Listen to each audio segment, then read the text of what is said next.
Okay, just to wrap things up, some conclusions. So for any exponential function of the form y equals a times b to the exponent k x minus d plus c, the domain of the function will always be all real numbers, since the graph will always continue infinitely towards the left and right. But the range will change depending on whether the graph appears above the horizontal asymptote or below the horizontal asymptote. So if you don't have a vertical reflection, then what would end up happening is that the graph would be above the asymptote, and so your domain would be, your range would be all real numbers such that y is greater than whatever the asymptote is equal to. So whatever this is, y equals c.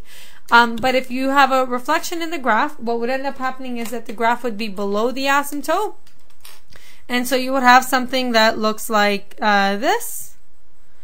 And so because the graph appears below the asymptote, your domain would end up being less than whatever the horizontal asymptote is.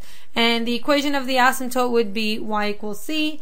That's whatever the vertical shift up or down would be. Okay, so just some conclusions about the way the graph would look and whether it would be increasing or decreasing. So if there is no reflection in vertical reflection in the graph, and the base of the function is greater than 1, so for example if you had y equals 2 to the exponent x, what would end up happening is that the graph would be increasing. So as x gets larger, y gets larger as well. So as x approaches infinity, y approaches infinity as well.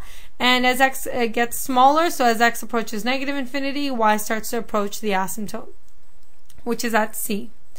Okay, if the base is between 0 and 1, and there is no reflection again, then you have y equals 1 half to the exponent x. And what happens in this case is that as you move across the graph is actually decreasing.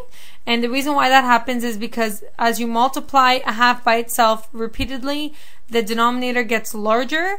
And so 1 over a really large denominator gives you smaller and smaller values. So that's why the graph ends up decreasing. So what happens is as x approaches positive infinity, y approaches the asymptote, and as x approaches negative infinity, y approaches positive infinity. Okay, so the graph is decreasing. If, however, you do have a vertical reflection, then it changes the graph slightly.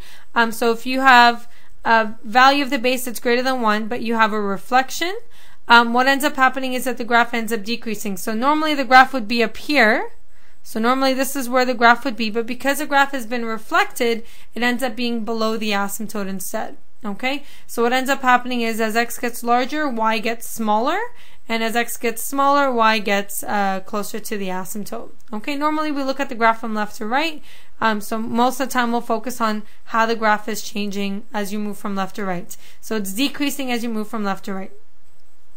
If the base is between 0 and 1, and there is a reflection, and this is the example that we saw, this is the second example that we saw earlier, what ends up happening is that the graph becomes increasing. Even though the base is less than 1, the fact that the graph was reflected creates an increasing graph instead of a decreasing graph. Okay, so as x approaches positive infinity, y approaches the asymptote, and as x gets smaller, so as you move towards the left, y gets smaller as well. Okay, but normally what we do is look at it from left to right, and so we're looking at the graph increasing from left to right. So the y values are getting higher as you move across the graph.